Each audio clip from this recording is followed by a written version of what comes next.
사순절 첫째 주일 2021년 2월 21일 설교입니다. 금주의 말씀 창세기 9장 8에서 17절, 베드로전서 3장 18에서 22절, 마가복음 1장 9에서 15절입니다. 첫 번째 본문 창세기 9장 8에서 17절입니다.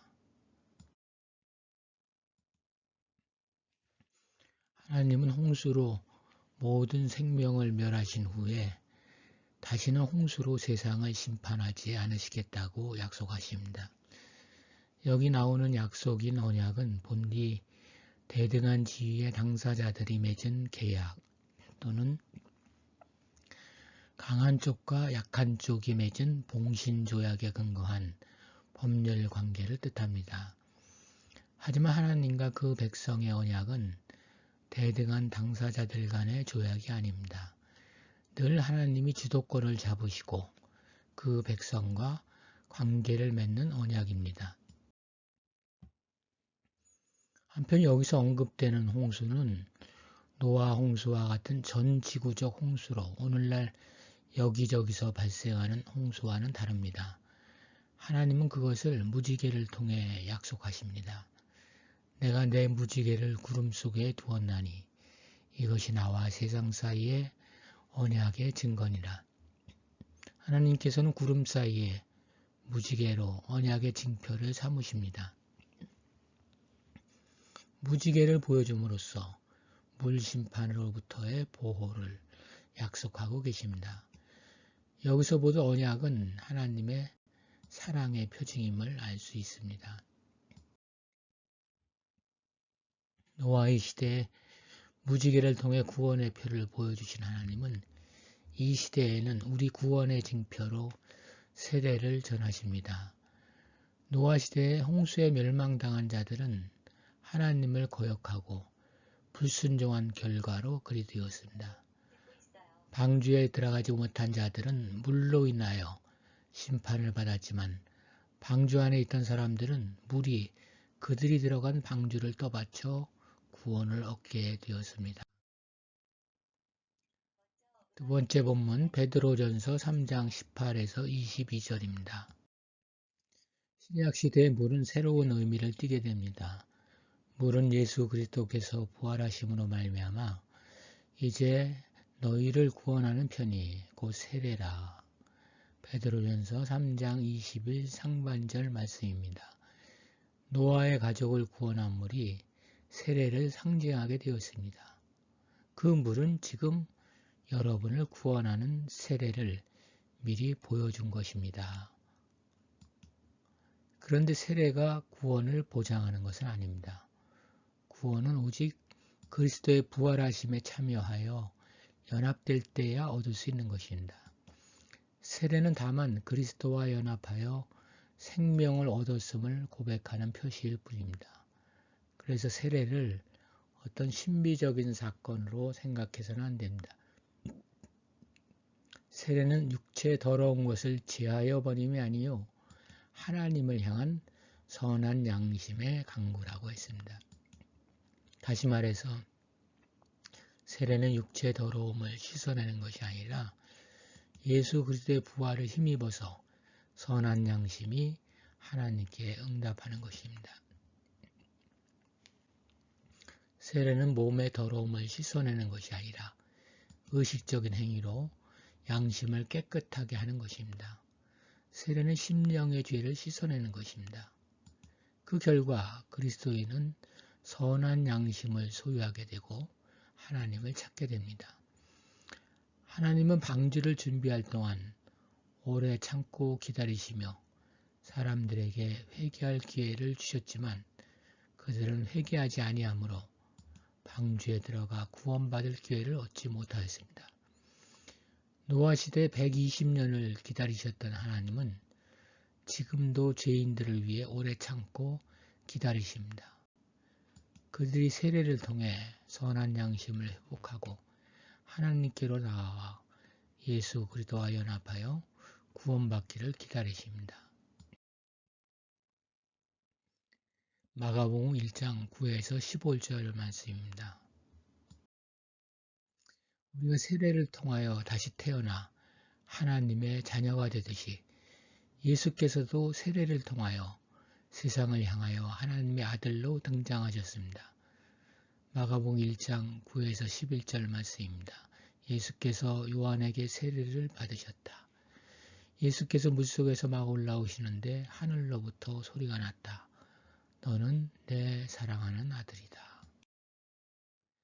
우리가 세례를 통하여 다시 태어나 하나님의 자녀가 되듯이 예수께서도 세례를 통하여 세상을 향하여 하나님의 아들로 등장하셨습니다. 예수께서 요한에게 세례를 받으셨습니다. 예수께서 물속에서 막 올라오시는데 하늘로부터 소리가 났습니다. 너는 내 사랑하는 아들이다. 예수의 하나님 되심은 이와 더불어 성령의 인치심으로 강화됩니다. 예수에게 성령이 내려오신 사실은 공생의 시작에 앞서 당신의 거룩한 사역을 위한 기름 부음이라고 할 수 있습니다. 그런데 곧 성령이 예수를 광야로 내보내셨습니다. 예수의 겸손하고도 강한 인류의 마음이 전혀 죄가 없으신 그분이 죄인된 자로서의 세례에 자발적으로 동참하신 것과 같이 사단의 시험을 한시적으로나마 인정하신 이 두 가지 연속된 사건에서 나타납니다. 예수는 40일 동안 광야에 계셨는데 거기서 사탄에게 시험을 받으셨습니다. 광야는 성경문학적으로 타인과 완전히 결별된 곳 또는 귀신들의 활동과 밀접한 관련이 있는 지역으로 생각됩니다. 예수님은 그곳에서 들짐승들과 함께 지내셨습니다. 당시 유대 광야에는 뱀, 이리, 표범, 여우, 멧돼지, 하이에나 등이 출몰하는 위험한 지역이었습니다. 예수님은 광야에서 40일을 계셨습니다. 예수께서 광야에서 금식하며 시험 받으셨던 이 기간은 공적 사역의 준비 기간입니다. 예수의 시험은 사람을 실족해 하는 유혹과 성숙해 하는 하나님의 연단이라는 이중적 의미를 갖고 있습니다.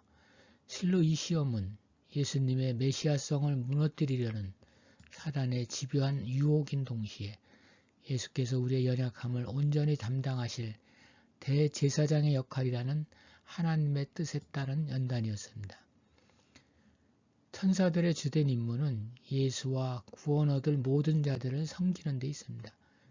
그리하여 이제부터 천국 복음을 전파하시며 진리를 가르치고 병자를 고치며 귀신을 쫓아내시는 등 사단의 왕국을 파멸시키는 실제적인 사역을 시작할 수 있는 힘을 얻었을 것입니다. 예수의 공생의 시작은 세례 요한의 투옥과 관련됩니다.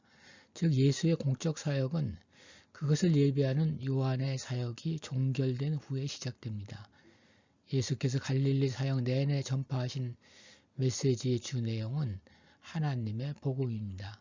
이 복음은 그리스도로 인한 죄 사함과 구원 및 영원한 복락에 관한 것입니다. 예수님의 메시지는 분명합니다. 때가 찼다. 하나님의 나라가 가까이 왔다. 회개하여라. 복음을 믿어라. 이제 하나님의 경륜에 따른 구속사의 결정적인 시점을 맞이했습니다. 그때는 과거, 현재, 미래로 이어지는 크로노스의 시간이 아닙니다. 그때는 하나님의 역사하심이 일어날 결정적 기회라는 뜻입니다. 하나님의 나라는 단적으로 하나님의 절대적인 통치와 초월적인 주권을 가리킵니다. 이 하나님의 나라는 하나님의 왕권이 행사되는 곳이며 종말적으로 완성될 나라입니다.